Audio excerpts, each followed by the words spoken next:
Howdy, howdy, howdy. Different to my usual kind of videos today, but I thought I'd do a updated build guide on my reindeer farm, which for those who don't know, that is the wave 35 reward on Froster Royal Court for survival, both on Nightmare and Roost. And there is a 1 in 8.2k chance, more or less, that it can drop as Ruby the Red-Nosed Reindeer, which is a DPS weapon, much like the kind of eyes you'd find from Spooky Bay. The long range but single target slow fires.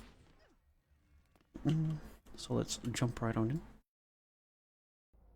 You have to excuse me muting, I do cough a lot. Start off with, we're going to grab this first chest here. And we're going to stand on this line that separates these lighter grey from the darker grey tiles. And facing towards the crystal, we're going to put an insnare and a strength drain down. We do the same thing over here, lining up about in line with the crystal to the wall. Oh, this one is a lot less finicky. You can put this one a little more wherever. On this crystal, we're going to do the same as we did on the other one. Somewhere in the middle. Making sure that you're lined up between the lighter and the darker tiles. Now we're going to swap to our buff beam.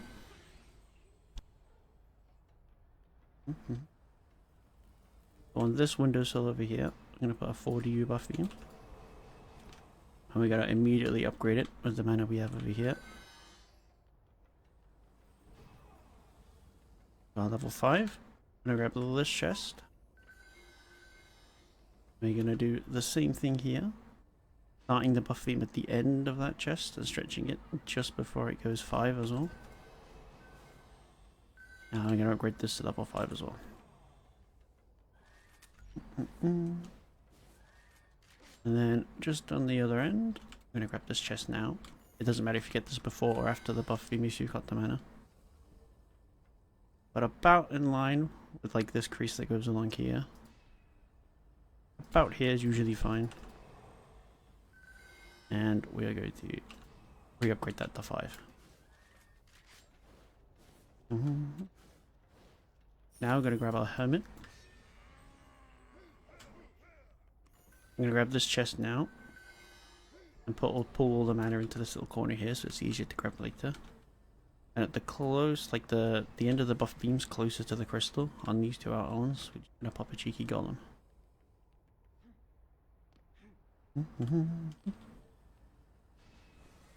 Easy peasy.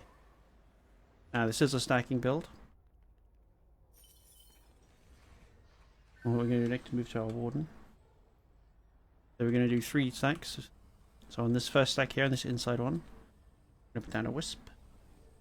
And an Angry Blossom. The Angry Blossom is going to face out towards the top to catch anyone that's trying to shoot our Tower Booster, who's going to hide more or less about here. And then a Wisp on the same stack. Then we're going to come down here. On the other end of the buff beam, we're going to go 1 Shroom Pit, 2 Wisp Dens.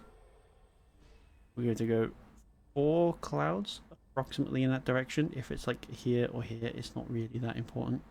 The important thing is it covers this lane and then like the gap here from anyone coming down here. 1, 2, 3, 4. And the last one, we're going to point over to that way to catch people coming down from that lane.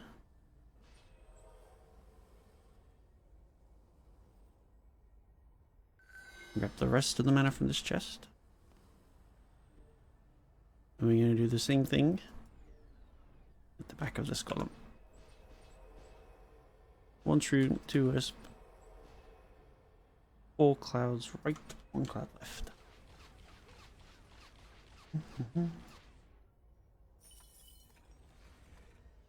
First wave I like to start with my upgrader. On split 1 and then split 2 becomes my Tower Booster.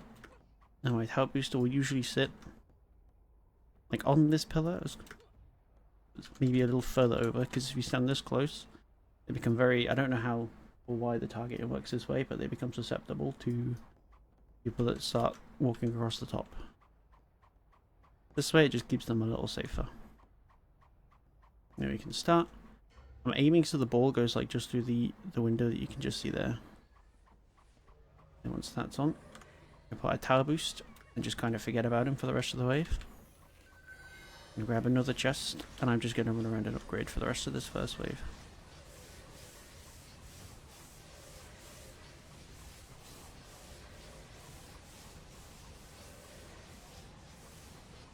You can ignore the yoga that's here and kind of aim for the... see where the enemies are coming out of that southeast spawn. Like the south by southeast. And you can kind of just hold this until all of the towers on your right become upgraded here. This will also catch the auras on the inside stack, and that's okay. On the same upgrade. It's high enough. These get a bit close. I think a little mana bomb can't get rid of. Sorry, purity bomb.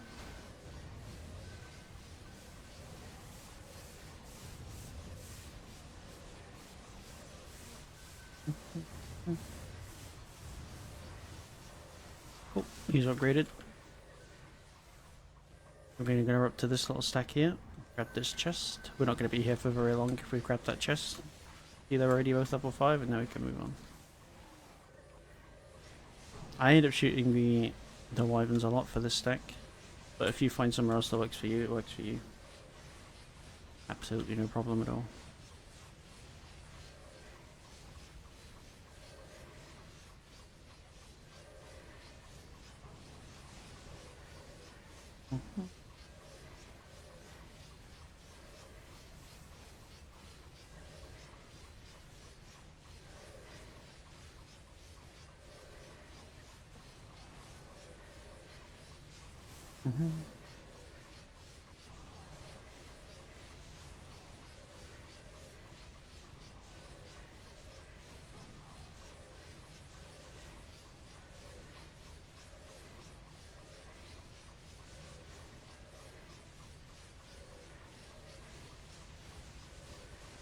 Everything's level 5. If we can catch him before he goes on cooldown and drop him the extra mana. Can indeed. And now you can just hang out until wave 35, when you can add the splits of whatever you so choose. As long as you remember to set your tower boost on at the start of each wave, it should just hold anyway. Barring a few exceptions. The only last thing to consider is up on this lane up here. Sometimes enemies get stuck. You might have to flush them out. Whether you're using a wheeler in place of your upgrader on this following waves, or however, these will eventually just like time out on their own, or you can keep shooting them and keep killing them that way.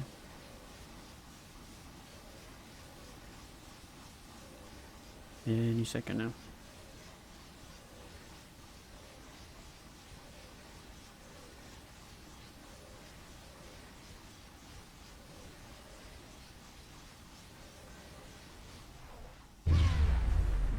There we go.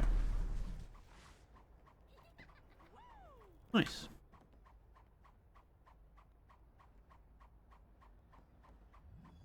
Wave 33.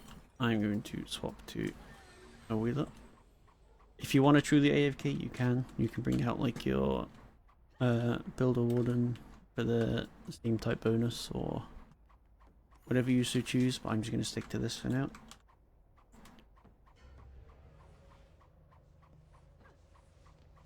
Let's have my tower boost on and forget about it. I'm going to wait for about the 60 enemy mark, kill mark, before I start my first wheel, and I'm just exclusively until the end of the wave just focusing on triple swords. Because we're not trying to find armor here, we're just trying to get through to the end as quick as we can.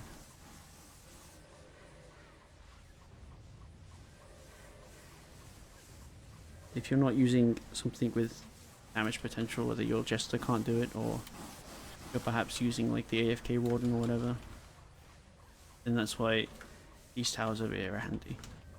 They will come and take care of whatever's walking across top to try and shoot your tower booster as well.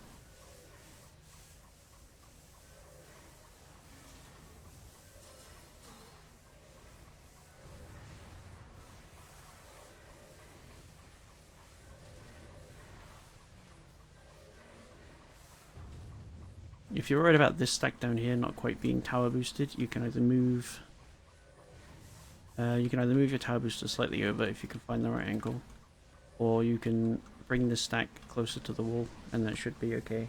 But generally speaking, Golem's healing is all the healing that's necessary.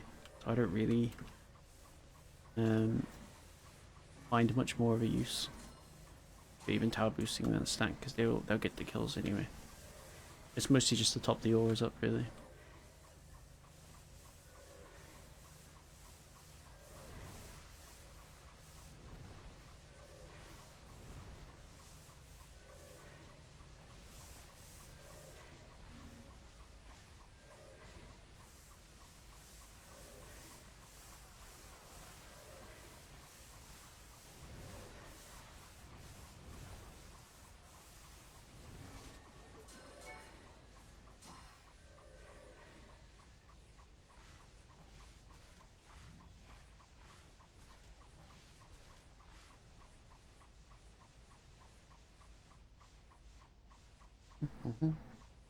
Wait for these last few enemies to die down.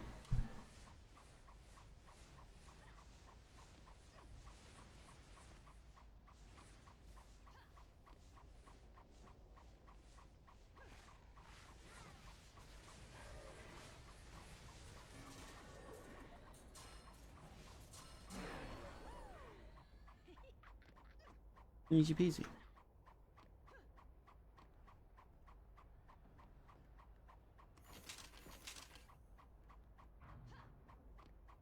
You don't have to do this, but what I do slightly differently at the start of 34 is I'll add my splits now. I add myself 2 summoners with a monk and a hunter's guardian on them.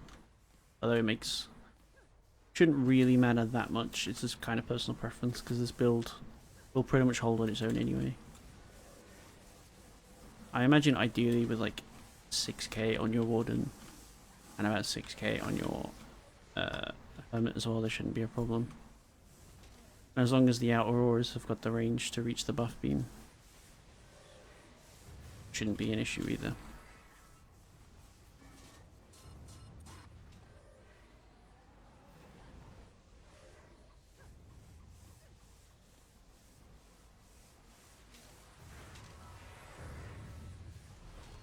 You don't have to bring your splits in until the end of the video, or the end of the wave. But I do now anyway, just as a kind of set and forget, so I don't have to worry about it until the end, until the wave 35 starts.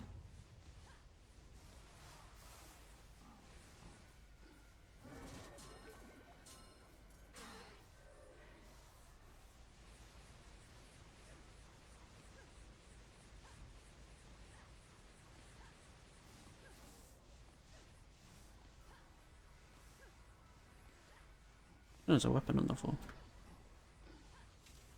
Let's investigate while we're here. It's a bone saw blade. Leave it there.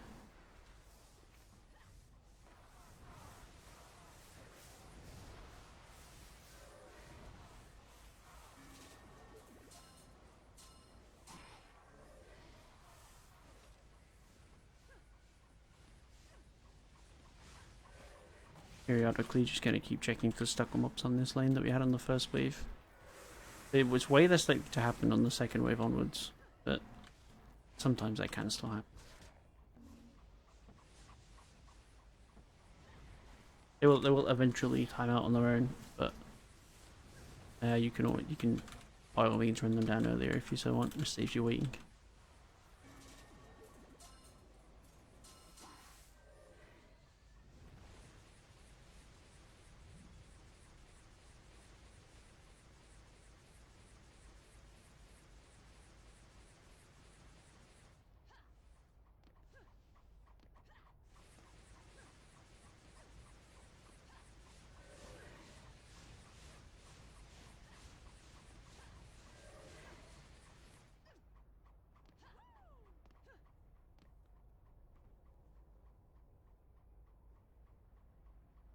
So to sleeve time, I'm gonna immediately just start wave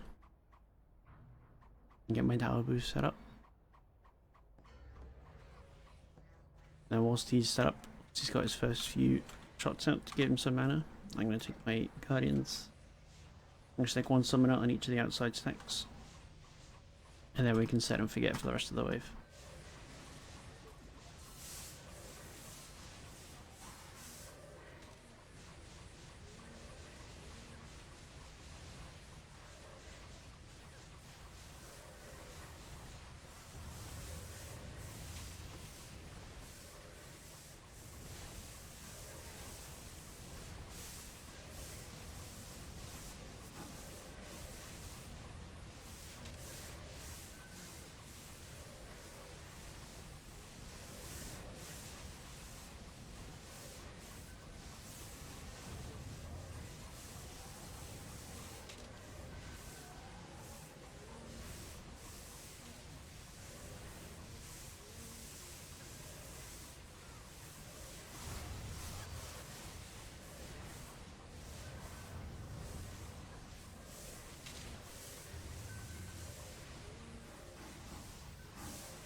It doesn't matter that the tower boost is timed out now, because I know these auras are going to last at least the rest of the wave.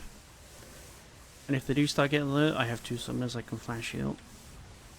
And that's already... Or if I don't want to just do it with Majestas. I have basically 0 concern that anything's going to go wrong with the build right now.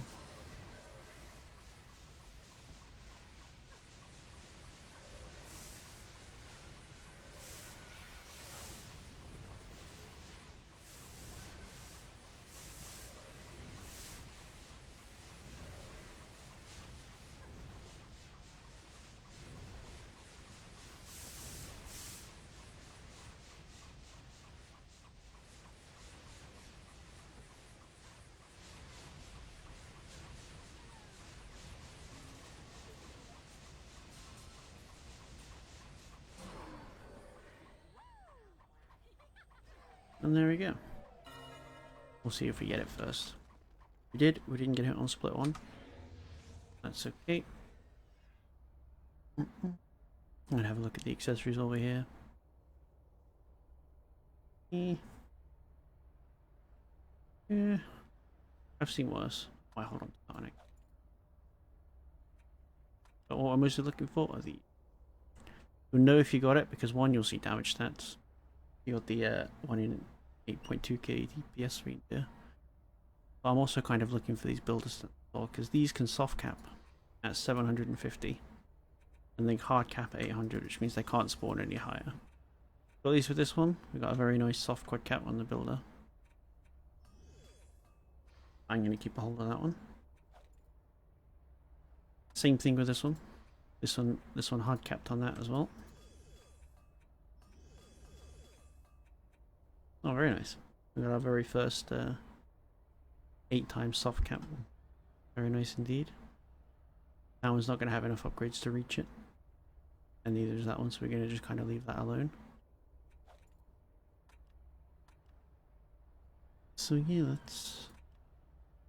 that's the FRC build I've been running with for a while. The only real changes I made recently are the paths I make for the chests. See if any of them are quicker. Try and save myself some time on the build, because this is not by no means one of the fastest. Sure, I was talking and explaining it, but there's definitely faster builds out there, but this one I think is probably the safest or the most consistent. I hope that helps, and good luck with your own reindeer farms out there.